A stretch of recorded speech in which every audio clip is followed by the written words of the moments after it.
All right, guys, what's up? We got a board briefing for April 7th, moving right along through the month of April. What we have today is a workout that's going to challenge us gymnastically, stamina wise, and strength wise. All right, so may not be a workout where you're laying flat on the floor, different kind of stimulus for today. What it is, RX, 60-minute EMOM, alternating minutes. Minute number one, max handstand hold.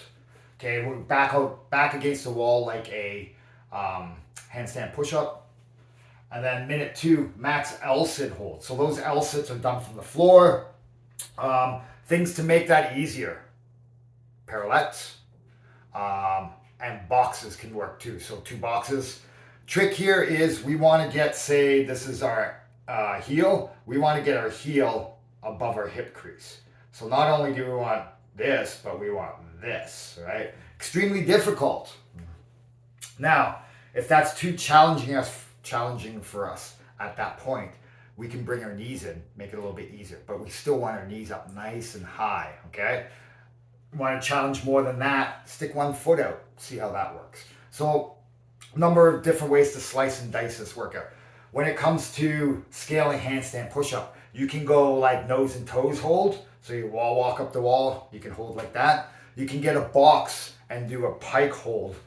Hips way up in the air, nice and inverted, making sure that elbow's locked out and we're constantly pushing the floor down away from us. Earth downs, right? All right, so level 2 would be max handstand hold and then max bent knee hold. And that would be from the floor or from the boxes. I prefer boxes, or not. The floor is RX. I prefer boxes. Rings can work too, but they're pretty hard to stabilize. And hanging from a bar can work as well. But we want to sort of keep that theme of pushing down. So pushing down on some boxes can work. Parallettes as well. All right. And then level 1 is max plank hold. And we could do a plank hold from our hands to sort of replicate that pushing down feeling with a max seated leg lift. So we have that seated leg lift would be butt on the floor, legs up off the ground, toes nice and pointed, and hands trying to be in front of our hips, right? If that's too difficult, we can bring our hands back a little bit. But we just don't want to be sitting in the lazy boy with our hands way behind us and not really challenging ourselves, right? And then the max L-sit hold RX would be that same seated hold, except we push the ground away and get our butt up off the floor, okay? Now, what we should be striving for through this whole thing is to get at least 20 seconds of work in. That doesn't mean make it so easy that you're just pulling off 50 seconds, no problem. This should be challenging and pretty hard to do. And just because the 20 seconds at the beginning might be a little bit easier, 20 seconds near the end might really, really challenge you and put you in that fatigue state of stamina, muscle endurance stuff, okay?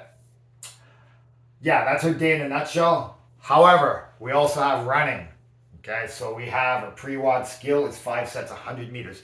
First run of the year. I want you guys, we have a robust warm-up for running. We're going to be doing some stretching. When you get out there and run, I would not go through and blast out your first 100-meter dash like Ben Johnson, okay? We're going to ease into this one a little bit, especially if you haven't run for a while. If you've been an avid runner through the winter, yeah, go ahead and do your thing. But it's the first run of the year. Let's take care of our hamstrings, stretch them out, all that good stuff, and get the 5 done without any hamstring problems or calf problems or anything like that. First run of the year, let's have some fun with it. There's more to come. All right, guys, enjoy the day, and we'll see you tomorrow.